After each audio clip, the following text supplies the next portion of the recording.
série de mensagens que nós estamos iniciando hoje, Vida Contagiante. E o tema da mensagem proposta para hoje é um propósito. Nós temos um propósito de vida. Lucas 15, a partir do versículo de número 1, peço que você não feche a sua Bíblia, porque nós vamos ler um pouquinho aí, interagir um pouco com o texto. Por isso peço que você não feche a sua Bíblia. Lucas 15, a partir do versículo de número 1, amém? Tem misericórdia? Não? Vamos lá então, diz assim a santa palavra de Deus. Aproximavam-se de Jesus todos os publicanos e pecadores para o ouvir. Os fariseus e os escribas murmuravam dizendo: este recebe pecadores e come com eles. Então Jesus lhes contou uma parábola. Qual de vocês é o homem que, possuindo 100 ovelhas e perdendo uma delas, não deixa no deserto as 99 e vai em busca da que se perdeu até encontrá-la? E quando a encontra, põe-na sobre os ombros cheio de alegria. E indo para casa, reúne os amigos e vizinhos, dizendo: alegrem-se comigo, porque já achei a minha ovelha perdida. Digo a vocês que assim haverá mais alegria no céu por um pecador que se arrepende do que por 99 justos que não necessitam de arrependimento. Ou qual é a mulher que, tendo 10 dracmas, se perder uma delas, não acende a lamparina, varre a casa e procura com muito empenho até encontrá-la? E quando a encontra, reúne as amigas e vizinhas, dizendo: alegrem-se comigo, porque achei a dracma que eu tinha perdido. Eu afirmo a vocês que a mesma alegria existe diante dos anjos de Deus por um pecador que se arrepende. Amém, queridos? Vamos orar mais uma vez?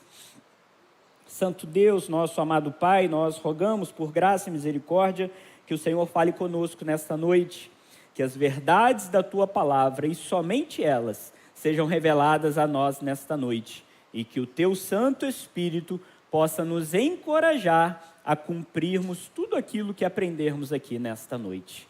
Fale conosco, por graça e misericórdia, rogamos ao Senhor que fale conosco. Nós oramos em nome de Jesus.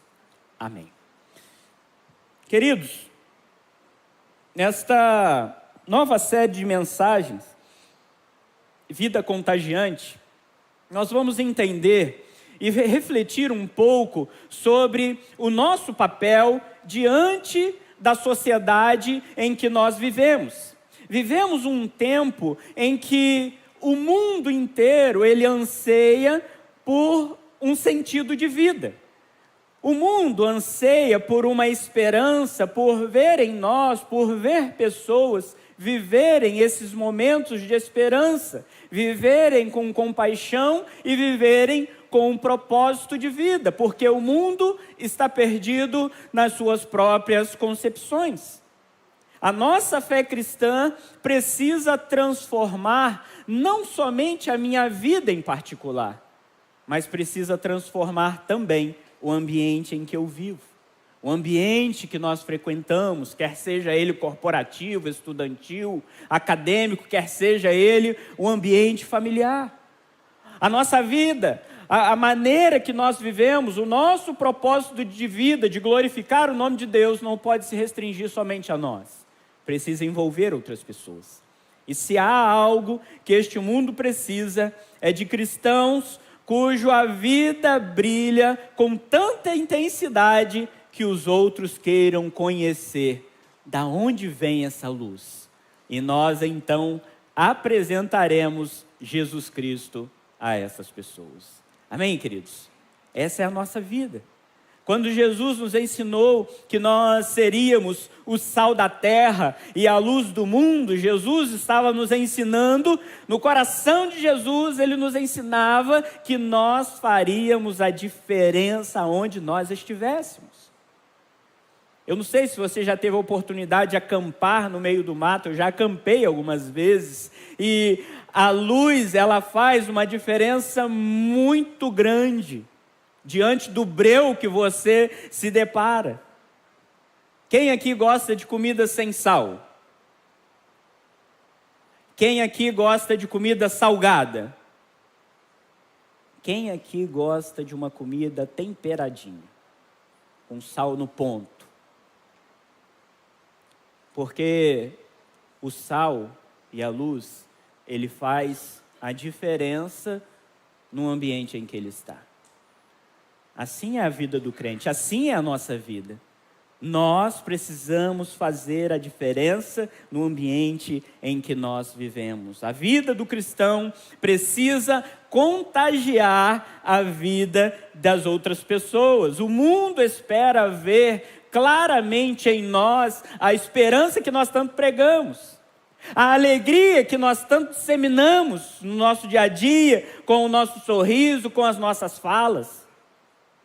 Porque não adianta nós falarmos se nós não vivemos. Não adianta a gente dizer que a alegria do Senhor é a nossa força se a gente vive emburrado, se a gente não consegue dar um sorriso para as pessoas.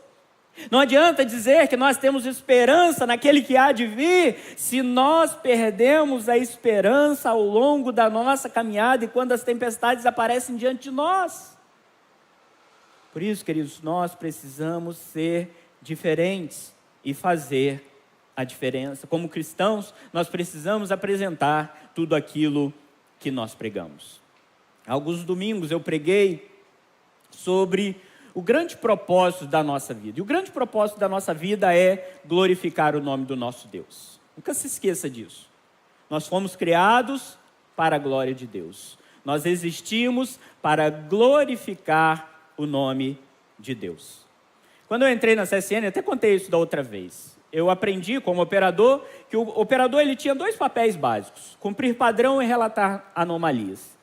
Padrão era a atividade que seria feita, estava tudo escrito ali. Então você tinha que cumprir o padrão para executar aquela tarefa.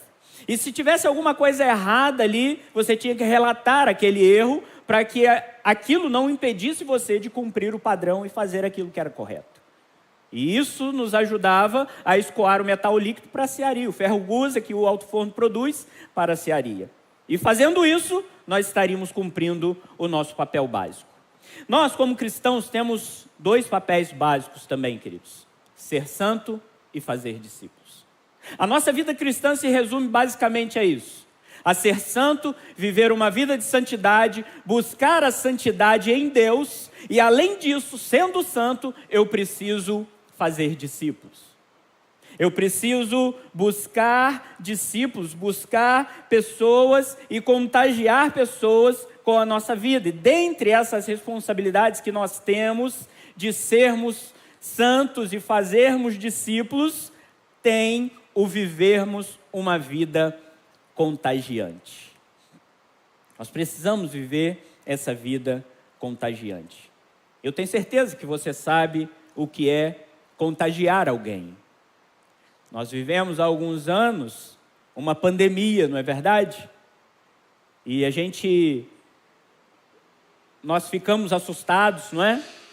Porque uma simples conversa poderia contagiar alguém com o coronavírus. Então a gente usava máscara, a gente lavava a mão, higienizava a mão com álcool gel, para que a gente não contagiasse ninguém, porque aquilo poderia trazer doença para alguém. Nós, como cristãos, também contagiamos pessoas, não com coisas ruins, mas com coisas boas. Nós, como cristãos, contagiamos pessoas com o amor de Jesus Cristo. Nós, como cristãos, contagiamos as pessoas com a paz que só Jesus pode nos dar, que é diferente da paz que o mundo oferece.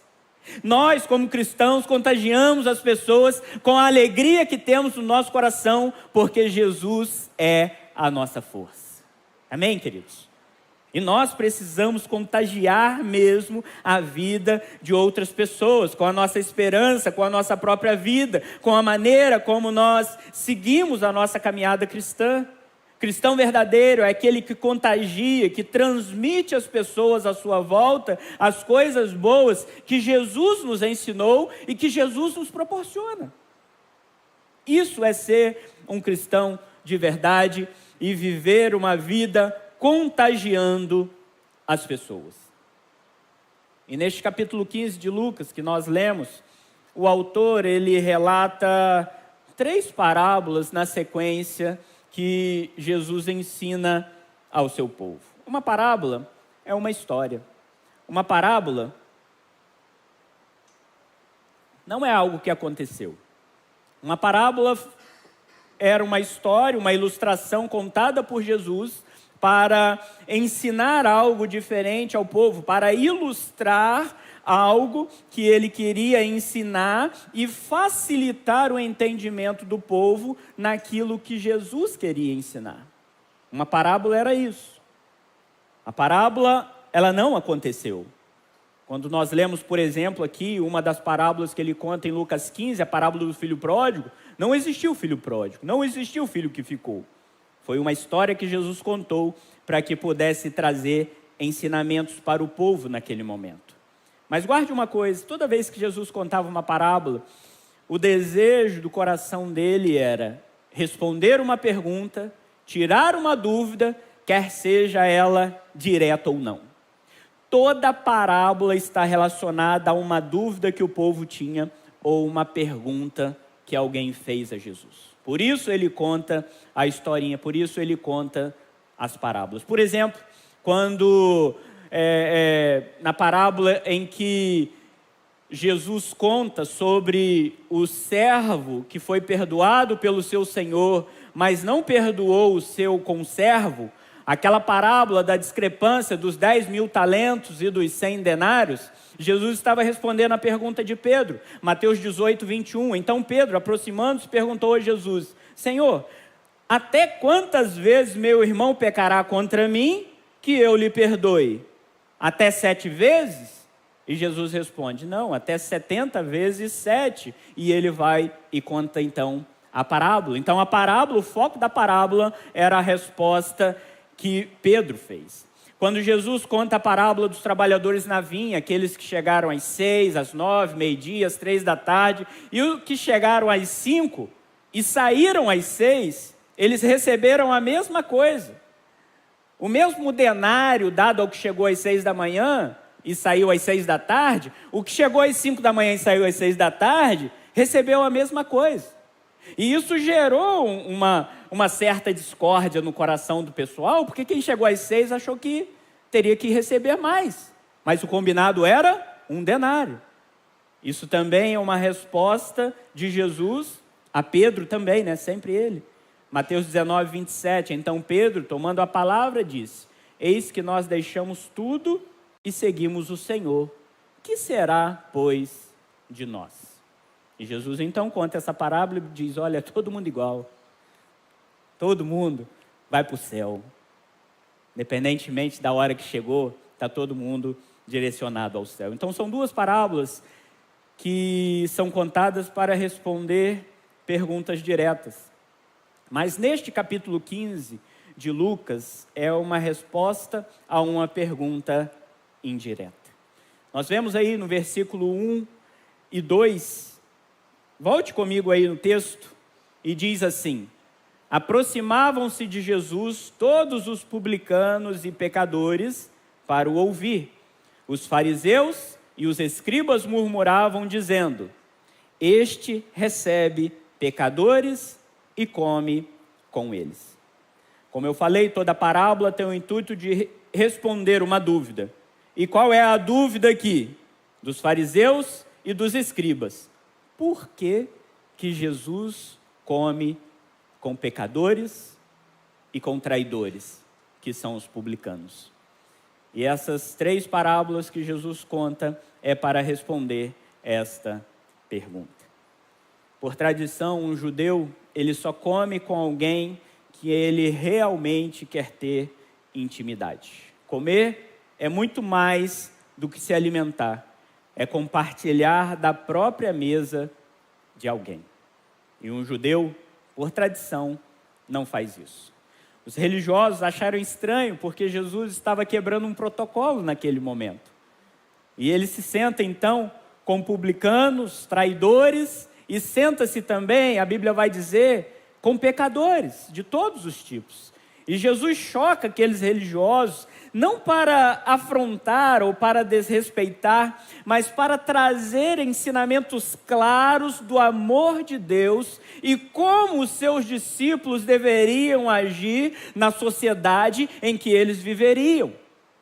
É para isso que Jesus ensina, e neste texto nós vamos aprender com Jesus como ter uma vida contagiante. É sobre isso que eu quero meditar com os irmãos nesta noite. Como ter uma vida cristã contagiante. Em primeiro lugar, entendendo que eu preciso ir ao encontro das pessoas perdidas. Guardou isso? Primeira característica de uma vida cristã contagiante é que eu preciso entender que eu preciso ir ao encontro das pessoas que estão perdidas.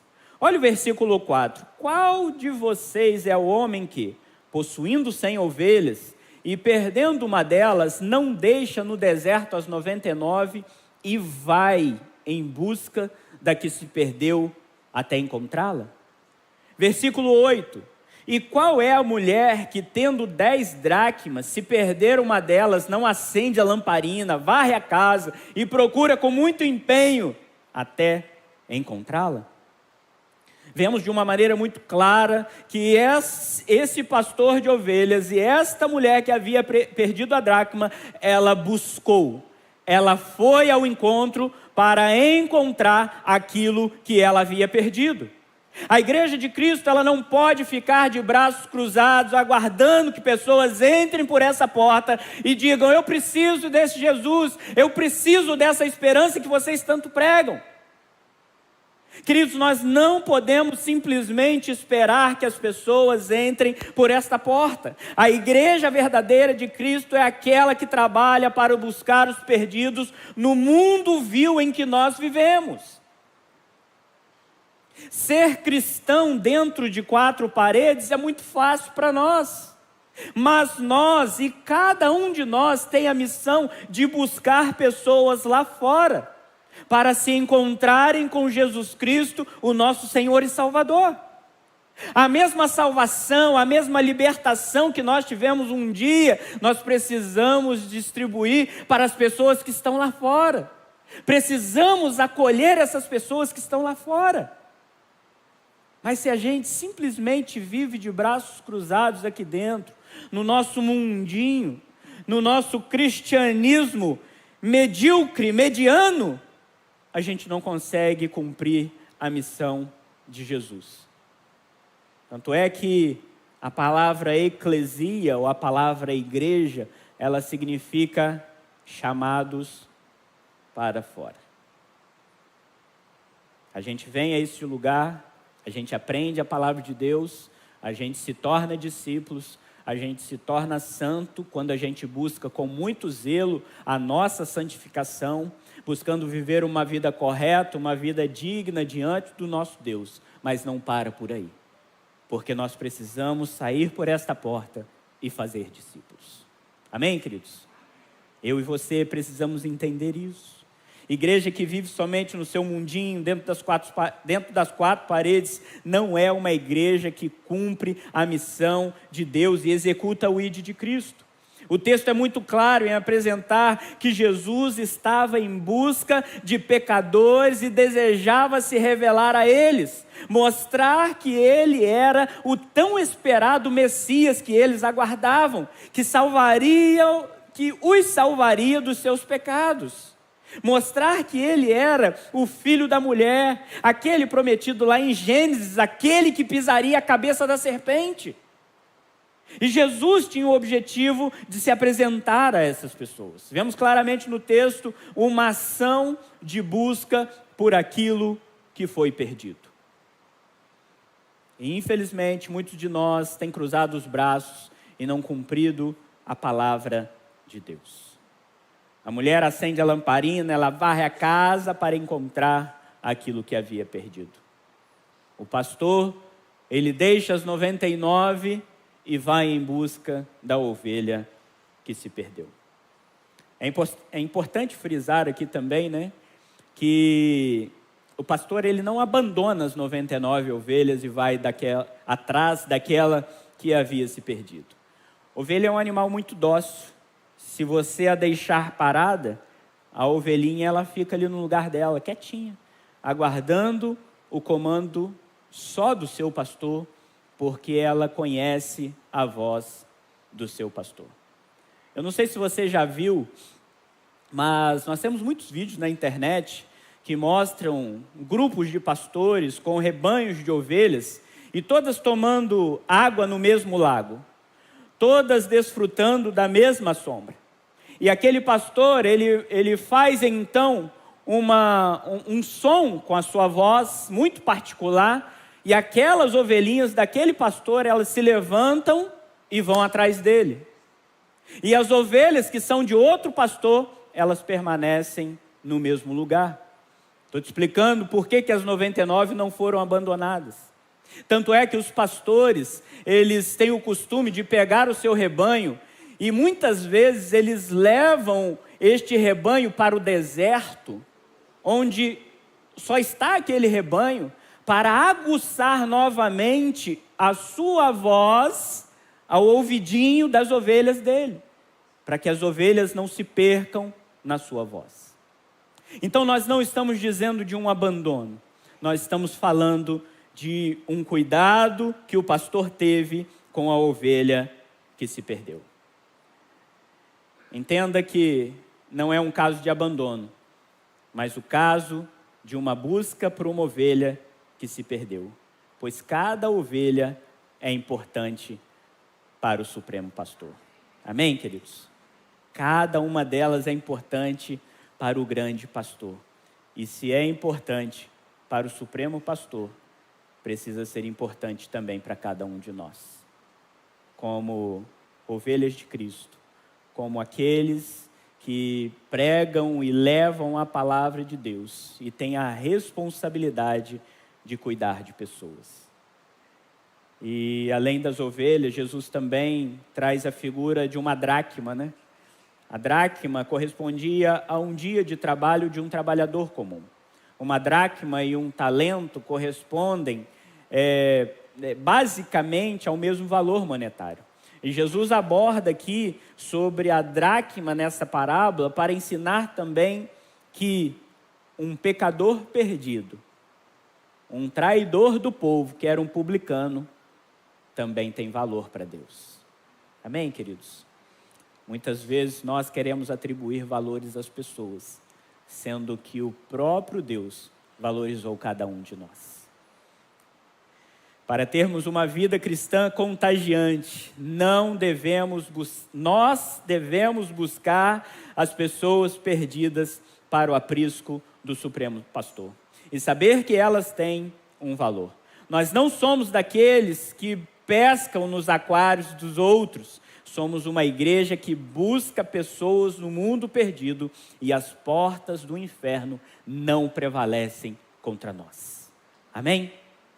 Segunda verdade que eu aprendo com este texto, como ter uma vida cristã contagiante é reconhecendo a alegria tanto em Deus como em nós de um coração arrependido. Versículo 5, e quando a encontra, no caso da ovelha, põe-na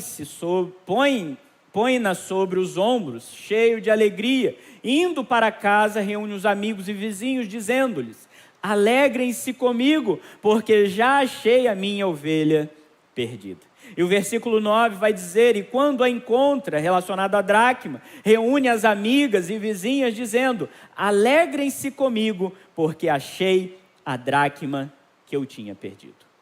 Como eu disse no início, a parábola é uma história, é apenas uma ilustração que Jesus conta para explicar ou para exemplificar um ensinamento. Digo isso porque o texto fala tanto de ovelha como de dracma.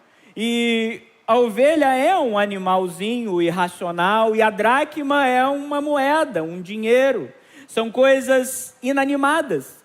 Mas quando Jesus atrela essas duas figuras aos publicanos e pecadores, ele está dizendo: olha, o publicano e o pecador são pessoas que podem se arrepender dos seus pecados. São pecadores, sim, mas são pecadores que precisam da salvação de Cristo. São publicanos, são traidores do povo? Sim, mas são pecadores e publicanos que têm acesso ao arrependimento de Deus. O arrependimento, a mudança de mente, ela precisa fazer parte da vida de todo ser humano. Mas, queridos, nós somos obstinados demais. A gente é nariz em pé demais. A gente não gosta de ser chamado a atenção. Por isso que muitas vezes o perdão não é uma realidade na nossa vida. E quando não somos obstinados, nós somos acomodados. Porque a gente não gosta de mudança. Porque a gente não quer mudança na nossa vida. Porque a gente quer viver naquele ostracismo, a gente quer viver naquele marasmo. A gente quer viver daquela maneira que só nos fornece sombra e água fresca. Mas quando há arrependimento no coração de um pecador, até mesmo o céu se alegra, pois haverá mudança de mente e mudança de atitude. O versículo 10 vai dizer: eu afirmo a vocês que a mesma alegria existente diante dos anjos de Deus por um pecador que se arrepende. E vamos ser sinceros, né? Como é lindo ver Deus, através do Espírito Santo, trabalhando em um coração arrependido. Trabalhando na vida das pessoas. Como é gratificante para nós, servos do Senhor, vermos nas pessoas o arrependimento. Está aí ainda? Tudo combinado. Ó. Acordou? É tudo combinado com o som, tá, gente? Mas como é bom. Sou eu, gente. Como é bom vermos. Vamos lá, volta aqui comigo. Como é bom nós vermos nas pessoas um coração arrependido. Como é bom quando a gente aconselha, quando a gente dá um abraço, quando a gente se achega às pessoas e elas se arrependem e mudam de atitude e melhoram o seu casamento, melhoram a sua vida cristã, melhoram o seu relacionamento com os filhos. Como é bom ver isso. E se para nós, réis mortais, isso já é gratificante, imagine para Deus que sonda o coração. É por isso, queridos, que nós somos promotores desse evangelho, desta libertação que vem de Deus. É por isso que nós precisamos entender que nós temos uma missão aqui nesta terra, nós temos um propósito de vida e a nossa vida precisa contagiar a vida das outras pessoas. É por isso que a alegria precisa fazer parte da minha vida. Por isso que o amor precisa ser algo latente no meu coração, para que eu possa transmitir isso às outras pessoas, porque o mundo lá fora espera ver em nós essa esperança, esse amor, essa alegria, essa paz e tudo mais. Por isso que eu preciso ser um cristão de verdade. E como é bom quando a gente reconhece que um pecador se arrepende. Para termos uma vida cristã contagiante, nós precisamos nos alegrar com o arrependimento das pessoas que retornam para os braços do Pai. Amém, queridos? Terceiro e último lugar, como ter uma vida contagiante. Nós também devemos ter um coração arrependido. Não basta guardar nos outros. Eu vou esperar, pastor, realmente, né? Quando a gente vê as pessoas se arrependendo dos seus pecados, isso é muito bonito, isso é muito gratificante. E a gente? E quando o arrependimento precisa vir daqui, ó. Afinal de contas, nós também somos ovelhas, nós também necessitamos do cuidado do Supremo Pastor. Jesus, ele conta também uma terceira parábola, que é a parábola do filho pródigo que eu gostaria de ler com você neste momento. Porque tem algo aqui muito especial que Jesus tinha no coração ao contar essa parábola, que muitas vezes passa despercebido, mas eu queria trazê-la nesta noite. Lucas 15, está com sua Bíblia aberta aí? A partir do versículo 11, diz assim: Jesus continuou: certo homem tinha 2 filhos. O mais moço deles disse ao pai: Pai, quero que o Senhor me dê a parte dos meus bens que me cabe. E o pai repartiu os bens entre eles. Passando não muitos dias, o filho mais moço, ajuntando tudo que era seu, partiu para uma terra distante, e lá desperdiçou todos os seus bens, vivendo de forma desenfreada. Depois de ter consumido tudo, sobreveio àquele país uma grande fome, e ele começou a passar necessidade. Então foi pedir trabalho a um dos cidadãos daquela cidade, e este o mandou para os seus campos a fim de cuidar dos porcos. Ali desejava alimentar-se das alfarrobas que os porcos comiam, mas ninguém lhe dava nada. Então, caindo em si, disse: quantos trabalhadores do meu pai têm pão com fartura, e eu aqui estou morrendo de fome? Eu vou me arrumar, voltar para o meu pai, e lhe dizer: Pai, pequei contra Deus e diante do Senhor, já não sou digno de ser chamado teu filho, trata-me como um dos teus trabalhadores. E, arrumando-se, foi para o seu pai. Vinha ele ainda longe, quando seu pai o avistou, e compadecido dele, correndo o abraçou e o beijou. E o filho lhe disse: Pai, pequei contra Deus diante do Senhor, e já não sou digno de ser chamado teu filho. O pai, porém, disse aos servos: tragam depressa a melhor roupa e vistam nele. Ponham um anel no dedo dele, sandália nos pés. Tragam e matem um bezerro gordo. Vamos comer e festejar, porque este meu filho estava morto e reviveu, estava perdido e foi achado. Amém? Mas ele continua. E começaram a festejar. Ora, o filho mais velho estava no campo. Quando voltou, ao aproximar-se da casa, ouviu a música e as danças. Chamou um dos seus empregados e perguntou o que era aquilo. E ele informou: o seu irmão voltou. E por tê-lo recuperado com saúde, o seu pai mandou matar um bezerro gordo. O filho mais velho se indignou e não queria entrar. Saindo, porém, o pai procurava convencê-lo a entrar, mas ele respondeu ao seu pai: faz tantos anos que sirvo o Senhor e nunca transgredi um mandamento seu, mas o Senhor nunca me deu um cabrito sequer para fazer uma festa com os meus amigos. Mas quando veio este seu filho, que sumiu com os bens do Senhor, gastando tudo com prostitutas, o Senhor mandou matar o bezerro gordo para ele. Então o pai respondeu: meu filho, você está sempre comigo. Tudo que eu tenho é seu. Mas era preciso festejar e alegrar-se, porque o seu irmão estava morto e reviveu. Estava perdido e foi encontrado. Querido, Jesus conta essa parábola exclusivamente porque os religiosos, estavam com ciúmes porque o povo de Deus estava se arrependendo e voltando para a casa do Pai. O foco desta parábola não é o filho pródigo. O foco dessa parábola é o filho que ficou. Porque o sentimento desses religiosos, dos fariseus e dos escribas era: eu não concordo com esses que estão retornando para a casa do Pai.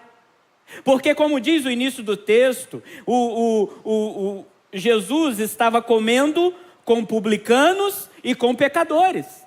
Publicanos eram judeus que estavam cobrando impostos do seu próprio povo. E a Bíblia nos ensina nos evangelhos que Jesus veio para ensinar e para trazer o povo perdido da casa de meu pai, dos judeus, para resgatar os judeus. E só depois o evangelho seria pregado aos gentios, até chegar a nós.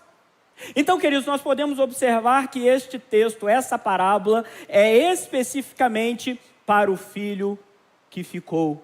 o filho mais velho que estava com ciúme do povo que estava retornando para a casa do pai. Mas a gente não pode olhar para um texto desse e não se encantar com o arrependimento do filho pródigo. A gente não pode olhar para um texto desse e não ficar feliz e também desejar um arrependimento genuíno de coração. Aquele filho que foi embora, o filho pródigo, ele se arrependeu dos seus pecados. Ele fez muita besteira. Ele fez muita coisa errada. Ele desejou a morte do próprio pai quando ele pede a herança. Mas ele se arrependeu. Houve arrependimento em seu coração. Mas nós precisamos também buscar este coração arrependido. Nós precisamos colocar a nossa vida e ter e entender este coração arrependido. Um coração que viu o seu erro, que mudou a sua atitude e que buscou novamente a casa do Pai. Para que nós tenhamos uma vida cristã contagiante, nós precisamos entender que nós temos uma missão lá fora. Tem pessoas para serem resgatadas lá fora. Nós precisamos reconhecer também e ficar alegres com essas pessoas que retornam para a casa do Pai. Porque há alegria no céu e precisa ter alegria também no nosso coração. Mas, queridos, nós também precisamos deste coração arrependido. Porque muitas vezes, quando a gente ouve esse tipo de palavra, a gente sempre projeta alguém no nosso coração, não é? Realmente, né? Se fulano tivesse aqui ouvindo essa palavra de arrependimento, isso iria tocar-lhe o coração. Se fulana estivesse aqui ouvindo sobre o arrependimento, ela mudaria a sua vida. Mas e nós? Qual é o arrependimento que precisa ter no meu coração para que eu volte também para a casa do Pai?